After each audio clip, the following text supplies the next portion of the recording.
The second important motive behind a bird's call is the need for communication. Separate family units of the same species flock together and each unit communicates with other families. Males, females, and their wards would then produce these calls for communication. Let's listen to the communication of a marten pair engaged in the construction of their nest.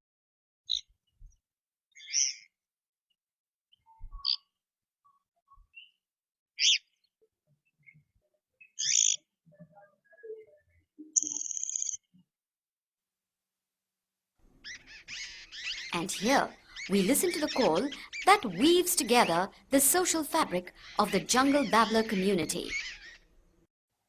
You can also hear a call of the warbler baby pleading with its mother to feed.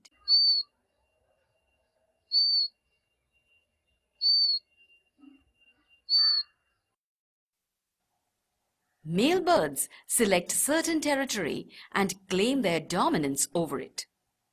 The boundaries of such territories are marked by a particular call, which is a territorial call. It forbids other birds to enter the specific territory in search of nesting sites or food. Here is a territorial call given out by the grey jungle fowl.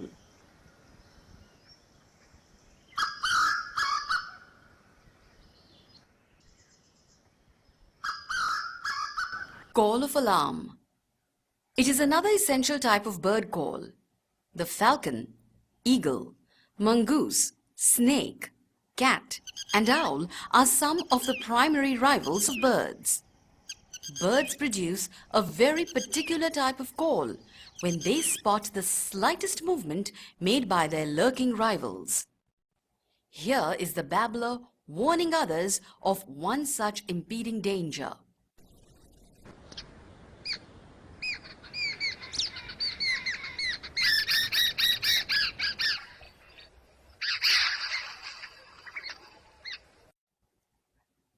There are also rising and retiring calls.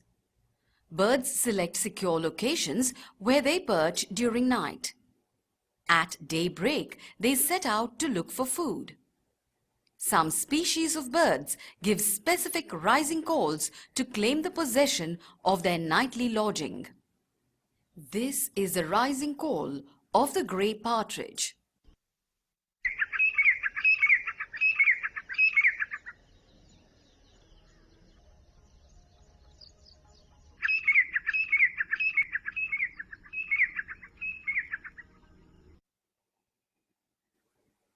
Some birds give specific calls to proclaim their return to their nightly perch.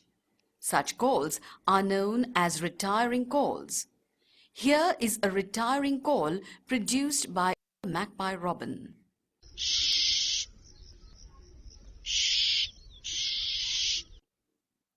At daybreak, we often hear a musical chirping of birds, which however ceases after some time.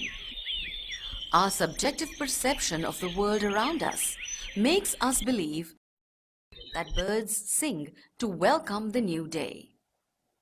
But the chirping at dawn is not stimulated by the excitement of the beginning of a new day as we choose to believe.